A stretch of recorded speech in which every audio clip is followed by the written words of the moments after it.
Do Americans understand that you pay twice as much as the rest of the world for healthcare? Oh, absolutely. I just said that our health insurance and our healthcare situation is absolutely fucking broken. But a lot of that comes with because of shady things like PBMs and red tape and government, the way the government works, right? Like I told you about the VA. The VA is a mess. The VA is a mess. It's an absolute fucking mess. And the reason it's a mess is because nobody wants to fix it, because it would be political suicide. If you go in and say, hey, we're giving 10 times as much money, but the care and everything else is 10 times worse, what's the problem? Oh, we're just throwing money at it and it's being wasted here, or it's not being fixed here, or it's not doing here. Let's fix some of that. Let's do that. If one veteran misses a payment, one veteran gets sick, one veteran dies during that, you will be politically fucking destroyed. So what do they do instead? Fuck, just keep throwing more money at it. So how is it that you add more money to something and the quality gets worse? Because no one wants to fix it. It's the same thing with almost any government subsidy program. People will say, Stocky, you're just being a libertarian, or you're being a fucking,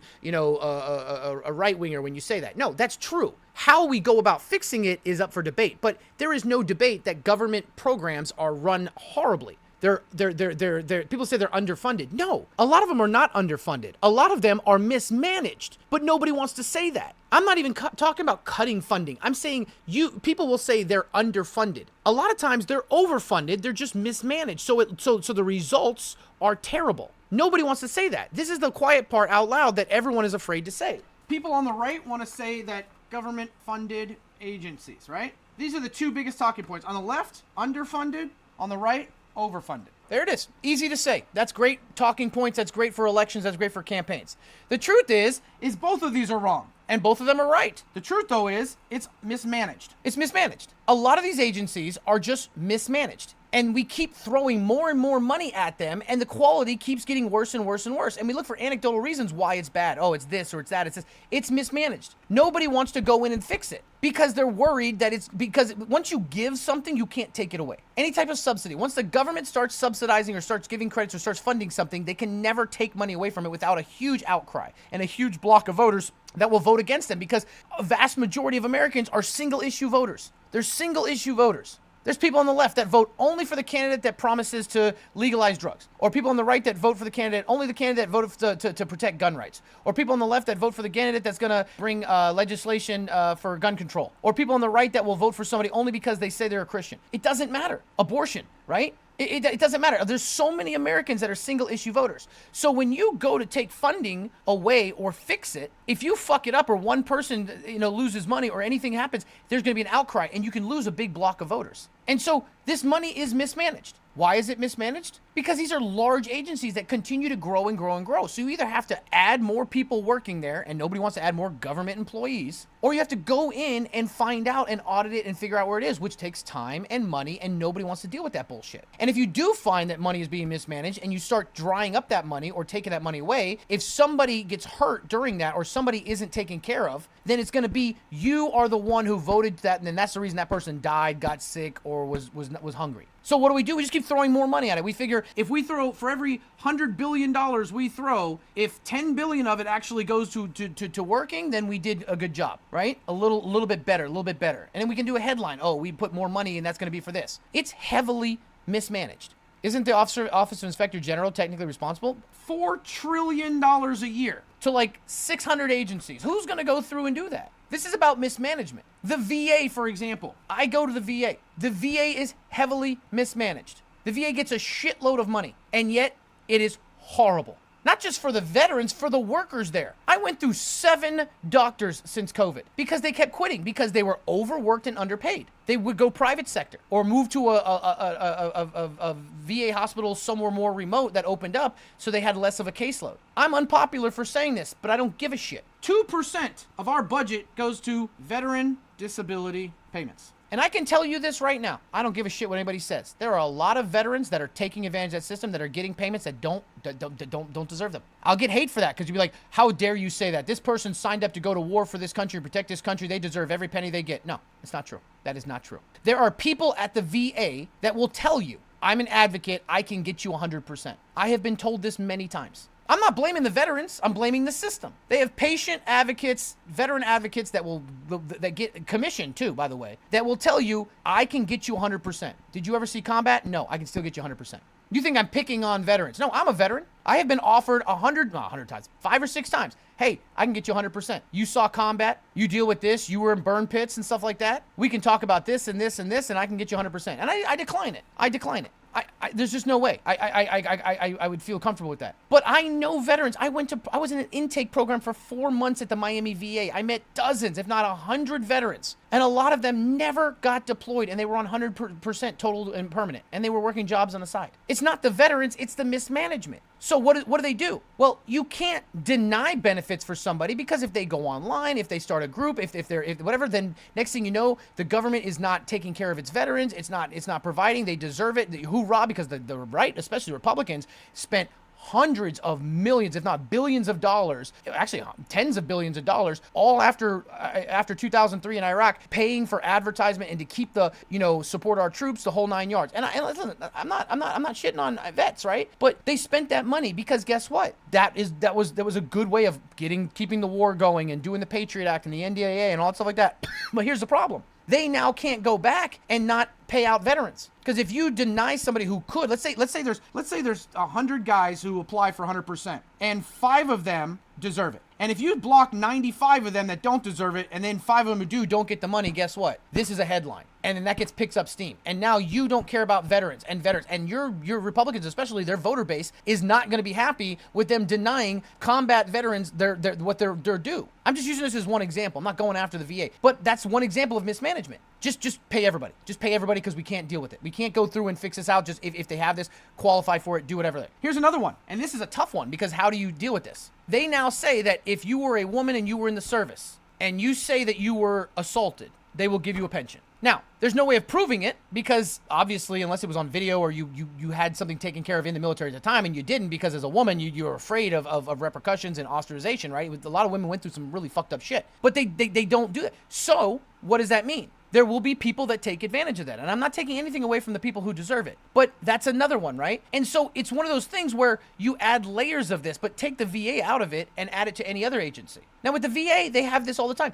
In Miami, think about it. In Miami and Southern California, places like that, where do people, 22% of I think 25, or maybe 20, maybe it's 1/3 now, homeless people in America are veterans. And where do homeless people go? Where the weather's better. So, of course, those facilities, those VA hospitals, are way overrun. So what do? You have to build more facilities. But instead, they just put more money into the single facility. And then once they put the money out there, they lose track of it. They get an audit at the end of the year, and they just have to say, trust me, bro. And the other thing is that the VA is at a point where it's so backlogged that if you have an immediate thing to be done and they can't see you, you can go outside the VA. You have to go through this. I had to get MRIs on both my hands and both my feet because my condition's worsening, right? They couldn't see me. The next available MRI for one of my hands was 4 months. Both my feet was 5 months, and my other fan was 6 months out. It was going to take 6 months for me to get four quick MRIs. So what did that mean? That means that guess what happened? The VA had to offer me the alternative to go out into community care. I sent out the community care, and guess what? This now costs the VA 4 times more, because now I have to go to a private thing who are then going to bill the VA for way more money. So it just costs even more money. So the amount of money that they are spending to take care of people, but they're so overloaded, is way more than they would if they just managed the money better, if they built a bigger facility, if they partnered with another hospital, if they did something. But this is just how this goes. And nobody wants to tackle the issue of mismanagement at the VA because it's political suicide. They don't, because they can't afford to be the ones that oversaw a veteran dying or getting sick or not getting their benefits. Now take this and add it to any other agency. So when I say, yes, you're right, some agencies are underfunded and some are overfunded, but that's not the problem. It's just like when I talk about increasing revenue. First, you have to get your spending under control. You want to increase revenue? Guess where you're going to get it from? The 0.01%. But saying tax the rich is such a bullshit thing. That's not how you get your money.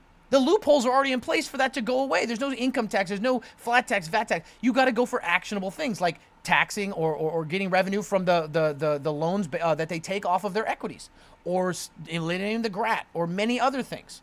Eliminating the loopholes that allow for offshore billing in shell companies in tax havens. Like, that's what you have to do, but they never bring that up because they know that that's going to fuck up their base. Same thing here. You have to go after where the problem is, but nobody wants to do that. So what do? We just throw more money at it. And we wonder why we're in the situation we are. The government red tape, the government bureaucracy, the government, no oversight, just this is all we do. We just throw it. And then you can't take it away. I'm not going to bring up the cheese caves. I know you guys are waiting for that. This is a great talk, but what is the motivation? What is the motivation for, does Congress, someone in Congress who gets a $3 million kickback from insurance companies per year have to change anything? The voters. But voters don't care. Because remember that guy earlier who said, always vote for the lesser of two evils? Or, vote for this party. I told you, the most dangerous voters in America are straight ticket voters. People that say, I'm voting D or R all the way down, no matter what, most dangerous voters in America. Most dangerous voters in America. Because that's just, I don't care about the person, I don't care about the policy, I care about the letter next to their name. That's what keeps this country running. The problem is that we will never, ever actually start voting people out. Because number one, you got to vote in the primaries. And number two, you have to be more together, and we get more divided. We get more and more divided. Like that asshole earlier, right? Tried blaming me for some kind of fucking saying that I said something he disagreed with months ago, so everything else I say is invalid and I'm a hypocrite and everything like that. He's the type of guy that will always disagree with me no matter what because we disagreed on something one time, even if it was true. You're going to see that. And I know that it's like I'm just telling you something. It's like, why tell us this if there's nothing we can do about it? We can, but we won't. It's going to take something fucking just serious for us to finally figure this shit out. One of them is having a third party. But every time I vote for a third party, guess what I hear? You wasted your vote. You wasted your vote. It's stupid. You're dumb. You're stupid for wasting your vote. And guess what? Those same people who tell you that will then go back and complain that that the candidates are shitty and they have to vote for the lesser two evils. They punch themselves in the face. And that's why when somebody tells me I wasted my vote, I say, then shut the fuck up and be happy with what you have. Because you're discouraging people from doing it. I voted for a libertarian for president in 2016. May sound stupid. But I knew that if enough votes in Florida happened, even though I'm not a libertarian, I knew they had the best chance. All they needed was 3% of the vote to qualify for the ballot going forward. And guess what? 3.3%. My vote actually fucking mattered more than yours did. Because your vote was one of 50 or 60 or 70 million. My vote mattered more than yours because my vote made a difference. My vote got a third-party automatic ballot qualifications. That's one step closer. Do I think the Libertarian Party is the party I want to be in charge? No, fuck no. I don't want any party to be in charge. But I did something. I actually, my wasted vote was more important or more impactful than your fucking vote. But you don't see that because you're so blinded by this is what I was told. Not you, but like to a person out there. So when I hear you wasted your vote, I hear, and I say, okay, well, at least I'm trying to do something to change the system. But if you think we need to have better candidates, you need more competition. And if you're shitting on people trying to create more competition, then where are we at? Wouldn't ranked choice voting help this problem? Yeah. But we don't have that. You have to try to break the system from within sometimes. That's an ego vote? No, I'm not an ego vote. I'm saying that I hear a lot things like that, and this is how I think. It doesn't bother me because I know what I'm doing is my vote. It's my vote. It's my vote. It's not yours. I can do with it what I want. I can use it. I cannot use it. It's mine and mine alone.